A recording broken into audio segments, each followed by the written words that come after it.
Hello, I'm Lena Wynn, and here's your CBS On The Go update. We begin with your CBS 2 travel forecast. Here's meteorologist Craig Herrera.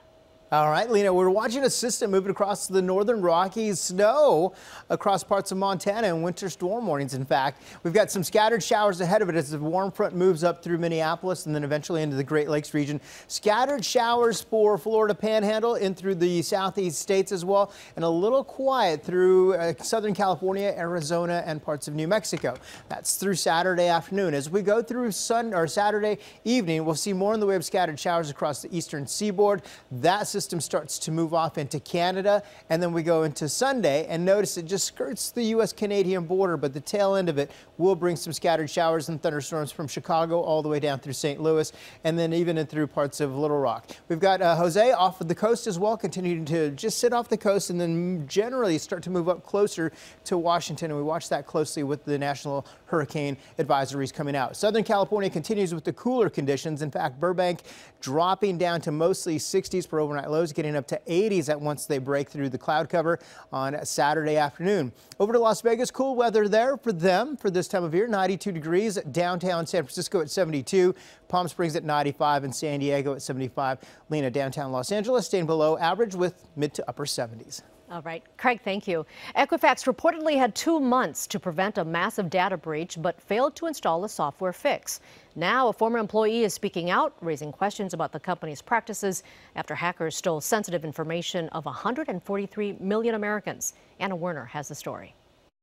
Something was missed. Chris Mattman says he expects a company like Equifax to do a good job securing its computer systems. It definitely worries me. It's not something that anyone should take lightly. Mattman is vice president of the Apache Software Foundation, the organization behind Apache Struts, a popular program used by Equifax for building websites.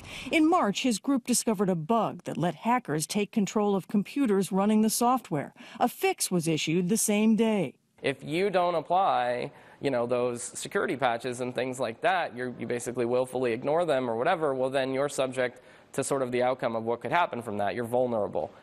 It's unclear why Equifax may have left its computers unprotected for months.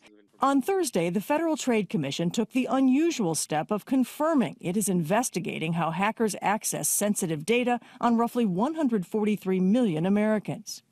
Manisha Mithal, Associate Director of the FTC's Privacy and Protection Division, says the agency has sued about 60 companies that didn't take reasonable steps to protect private information. In many cases, we found that companies had simple passwords, 2-letter passwords. They didn't update their antivirus or software or their firewalls.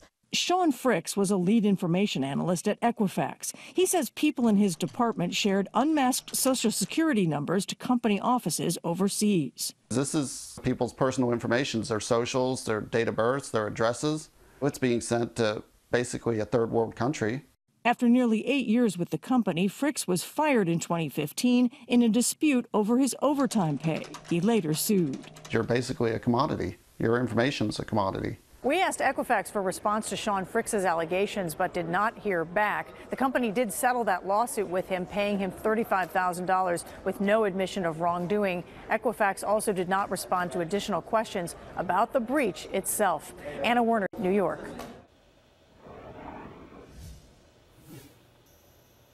And now here's your CBS On The Go sports. Superstar quarterback Tom Brady gives a one-on-one interview to CBS This Morning's Norah O'Donnell. He talks about football, family, and his very strict diet.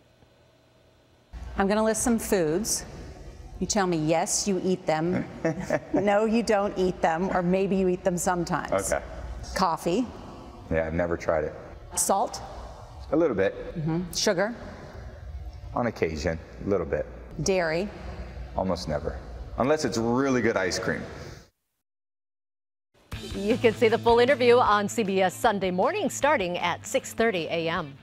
Immediately following CBS 2 News at 11 tonight, watch The Late Show with Stephen Colbert. Guests include Anthony Scaramucci.